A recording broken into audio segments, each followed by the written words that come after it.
তারা নিউজ করে যে আমি নাকি সময় টিভির মতো এত এত বড় একটা চ্যানেল কিভাবে নিউজ করলো যে আমি এই দুর্জয়কে হানি ট্র্যাপ করে ওইখানে নিয়ে গিয়ে ওকে ওকে ওর থেকে টাকা নিয়ে ওকে রাস্তায় ছেড়ে দিয়েছি চৌরাস্তায় ছেড়ে দিয়ে আসছি।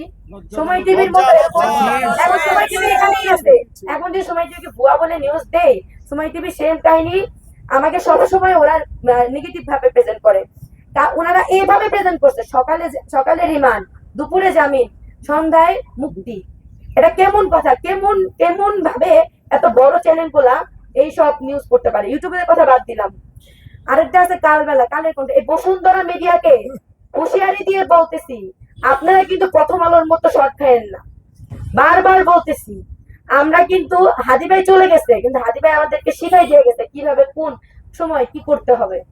আপনারা দয়া করে, এতটুকু আপনাদের কাছে রিকোয়েস্ট, আপনারা ভালো হয়ে যান, নয়তোবা আপনাদের উপর আমার স্টুডেন্ট বা আমাদের যে ক্ষোভটা সেটা প্রকাশ হয়ে যাবে অতি শীঘ্রই। আমাদের আসলে জেলে নেওয়ার ব্যাপারটা, আরেকটা কথা, আমার সাথে জেলে আরেকটা মেয়ে ছিল, সে হচ্ছে জগন্নাথ ইউনিভার্সিটির স্টুডেন্ট, তানজিলা তাবাসসুম, অর্থনীতি নিয়ে পড়তেছে সেকেন্ড ইয়ারে। ওই মেয়েটাকে পুরো গুম করে রাখা হয়েছে। আমার ফ্যামিলি তো জানতো যে আমি জেলে, কিন্তু ওর ফ্যামিলি জানে ও হলে, ওর ওর ইউনিভার্সিটি স্টুডেন্টরা জানে ও বাসায়। এইভাবে স্টুডেন্টদের মুখ কেন বন্ধ করা হচ্ছে? ওই মেয়েটাও সেম আমার মতো প্রতিবাদী কণ্ঠ ছিল, আমাদের মতো প্রতিবাদী কণ্ঠ ছিল। ওই মেয়েকে এভাবে জেলে গুম করে রাখা হয়েছে, ওর ফ্যামিলিও জানে না, ওর ইউনিভার্সিটিও জানে না।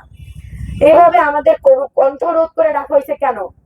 কে এই উপর লেভেলটা, কে যার জন্য আমাকে আমার ফ্যামিলির সাথে সাক্ষাৎ বন্ধ করে এভাবে টর্চার করা হয়েছে? এই উপর লেভেলটা কে, যাকে তদন্ত রিপোর্ট ছাড়া কিভাবে মামলা লেখানো হয়, তদন্ত রিপোর্ট ছাড়া কিভাবে রিমান্ড দেওয়া হয়, 17 বছর হয়েও কেন রিমান্ড খাইতে হয়? এই প্রশ্নগুলো আমার থাকবে এই সরকারের কাছে। আর আরেকটাই কথা বলবো, আমার সহযোদ্ধা ভাইরা যথেষ্ট করছেন, তার ভিতর অন্যতম ছিল অপু ভাই, তারপর রাশেদ ভাই, আরো আরো অনেকেই ছিলেন যাদের নাম হয়তো বা আমি মানে মনে পড়তেছে না।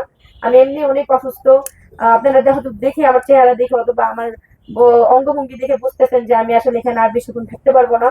আমি অনেক অসুস্থ, আমি খুব কষ্টে আসছি আপনাদের কিছু কিছু প্রশ্নের উত্তর দেওয়ার জন্য। ইনশাল্লাহ আল্লাহ আমি সুস্থ হয়ে গেলে আপনাদেরকে আমার জেলে কি কিভাবে টর্চার করা হয়েছিল, কে করছিল, সবকিছুই বলবো।